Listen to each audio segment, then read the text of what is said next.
Okay, so what we're going to do now is we're going to do a summary of Pythagoras and his theorem. Now, the theorem basically goes like this. Sorry, the focus is not too good, is it?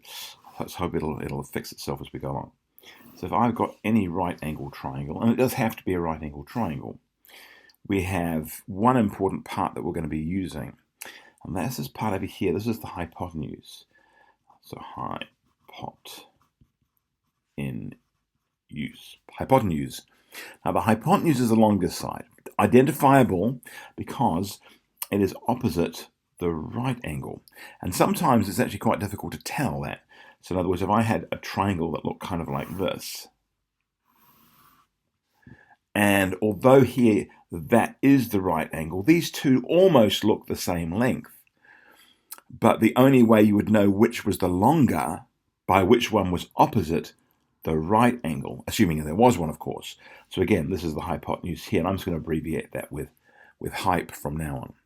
So the Pythagoras' theorem states that the square on the hypotenuse, that is, if we take this side here, and we're going to call the hypotenuse C. Now, sometimes they call them A, but usually it's C. And the other two sides are just A and B. But the important thing here is the square on the hypotenuse, that is, C squared is equal to the sum of the other two sides squared. So this is going to be A squared plus B squared, which enables us to find the length of any unknown side. And that's what we're going to go ahead and do. Now, sometimes, of course, we're not finding C, we're finding A or B, in which case we simply just rearrange this. So we'll do that also in just a moment, but let's take a shot at doing a couple of these ones first. So here, I'm just going to choose some of these ones here. This is from Beta Mathematics. This is, I think it's from Beta. This is from 2701. And what we're going to do is just choose 2 or 3 from here. Now you'll notice in each case we've got X is the hypotenuse. We're going to relabel that C, and we're going to find the length of that side. So in each case it's the longest side we're going to find, and we'll just go do 2 or 3 of those and see how we go.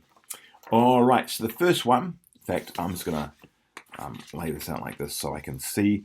I'm going to do this first one, 8, 15, and X, it says. Now it's calling it X, that's the longest side, but we're going to go, the triangle looks like this. It's going to be, it's across like this, and it's calling this X, and it's 15 and 8. In each case, what does it say? Okay, it doesn't say whether it's centimeters or not, yeah? So we don't know that, but we don't care. So anyway, let's go ahead and let's see how these kind of play out. So first one, it's going to be C squared. Now C squared, in this case, X is C, so I'm going to say it's X squared is equal to 15 squared plus 8 squared. So, well, luckily we know 15 squared is 225, and 8 squared is 64. So X squared in this case, and I'm calling it X simply because they've called it X, but it is nonetheless falls within this thing here. So what do we got here? Let's add these two together. Now I'll actually do this on the calculator so you can see each step. Now I'm using this case that may not work too well. Let's try it anyway. So we're using a little Hewlett & Packard here, but we're getting quite a nasty little reflection off the screen. Let's see if we can make it work. So we've got 225 and 64. All right, so let's add those two together. We've got 225. Oops, let's turn it on. So we've got 225, and we've got 64. Let's add those two together, and we get 289. So X squared is 289. Now I'm going to find the square root of both sides. Find the square root of this, find the square root of this. Now normally when you find the square root of something, the square of this will be plus or minus this, but it can't be plus or minus because the distance cannot be negative. You can't have a negative distance, you can't have a negative length. You can have a negative direction, but not a negative distance. And the next time you imagine you could, try telling your builder you would like your new extension on your house to be negative 4 meters long. It's just not going to work. So the square root and the square cancel each other out, so X is equal to, and what we're going to do is we're going to find the square root of 289. So I'm just going to go ahead and push the square root button, and we get 17. So x is 7 meters, or 17 units. I'll put units here. It doesn't actually say what it is. 17 units. All right, let's go and try and do another one. Let's have a look at one of these other ones. Here we go. Let's try this person over here. Now it's got two sides that are almost the same length here.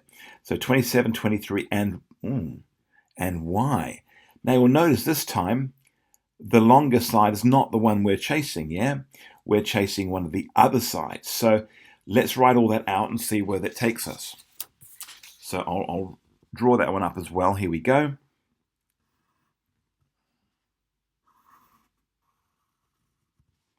Here it is.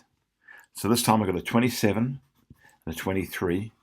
And this side here is the one we're wanting, and they're calling it side y. All right, so we're going to write out the Pythag theorem. Now the Pythag theorem says that c squared is equal to a squared plus b squared.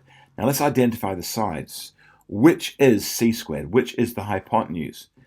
Here it is. It's the side opposite the right angle. So this side here is the hypotenuse. That's going to be c squared. So I'm just going to write c equals. I'm going to call this is at my a side, and this is my b side. So I'm going to have 27 squared is equal to a squared. Well, let's call this one a here. Let's go a is y. So I call that y squared plus, and this is going to be 23 squared. There it is. So what we're going to do now is we're just going to make y squared the subject. And to do that, I'm just going to subtract 23 squared from both sides, minus 23 squared.